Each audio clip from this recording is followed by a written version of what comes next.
Action. All right. For the female, the space here between these two labia just is called the vestibule, just like inside of a front door is an entrance. And then take things apart here. There are two sets of labia majora out here, and they're right and left, and then the labia minora for major and minor. And this is clitoris right here.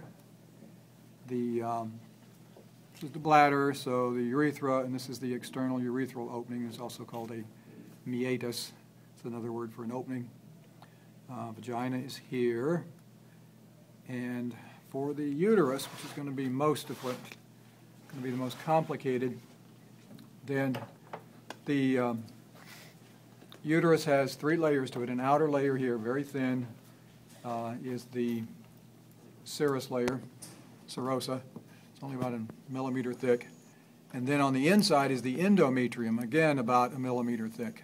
And everything else, all of this red from here to here, is the myometrium, which has three distinct zones, whose names you don't have to know.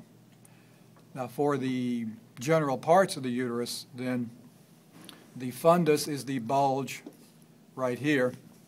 Body is most of it, all the way down to here, and then from here down to there, the part of the uterus that projects in the upper vagina, that is the cervix. And the opening here from the very small lumen of the uterus is then the external os. And this is where the oviduct comes in. It's also called fallopian tube, ovarian tube, which is coming from the ovary into the uterus. So now let's look at ovary. Ovary down in here. The ovary, there's the body of the ovary. This is this oviduct. Of course, there's right and left, so here's the one joining the uterus on the other side. Fallopian tube, oviduct, whatever you want to call it. This is the fimbriae here that is up against the ovary.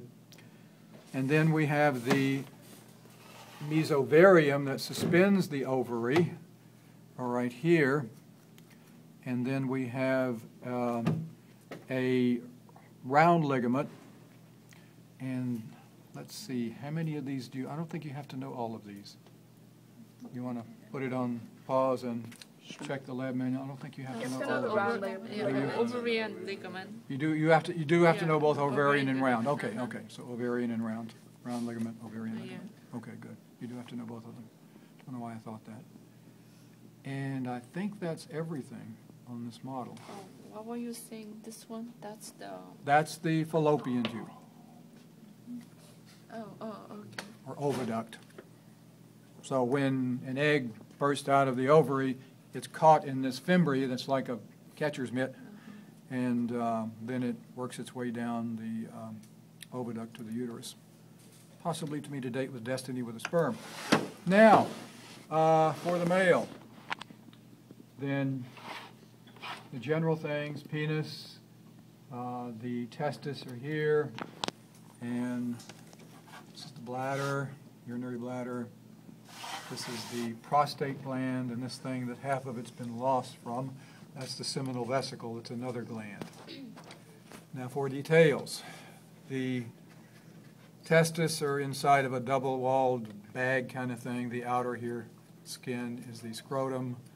The layer here, and these have been cut away, they would go around. The little thinner layer right here is in the tunica vaginalis. That sounds like vagina. That just means sheath. That's what it means. And this is the testis itself. This is the epididymis, where all of the little tubular, glandular parts in the testis come together. And then hundreds of these in here. And then they emerge as one tube called the sperm duct, spermatic duct, ductus deferens. So it has a lot of different names. And it is hidden right here because it's inside of something called the spermatic cord. Spermatic cord has an outer covering that's been cut away, a lot of blood vessels there, and you can see something there. It's a little different color. That's the actual sperm duct there. And if you follow it around here, then now the sperm duct is just out by itself. Let me just take this off so you can see it. It's now by itself without being part of a cord. And it continues on over here. That's ureter, by the way. Continues on over here past the ureter, and when it gets in here, it kind of mingles in with this seminal vesicle that provides secretions. And then the end of this sperm duct is really this part going through the prostate gland called the ejaculatory duct, because the prostate adds secretions too. And then this ejaculatory duct joins this one coming out of the bladder, the urethra. So any semen here from sperm from the testis and seminal vesicle and prostate secretions then join in the urethra and go here, and this is the prostatic urethra, the part of the urethra in the prostate. A lot longer urethra in men than women. And then we kind of lose it. We kind of lose it in here, and then if we take the other half off here, then we say the end of the urethra here. And this is the part of the urethra in the penis. Called the cavernous or spongy urethra because of it's surrounded by this thing called the corpus cavernosum. And then you have this right here. And I think your key mentions two different things for this. This is if you look at the cross-section of it, this is kind of a rod of tissue that runs like here, and there's two of them. One's been cut long ways, the other's been chopped off cross-section. And these two cavernous structures then run almost all the way to the end. And this part of the penis, by the way, is called the head, where the spongy part enlarges.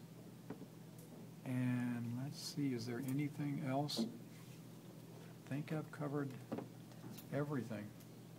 Thanks. Yeah. Thank you. So what's this? Did you, Is, oh, that's the bladder, urinary bladder. You have to send yours.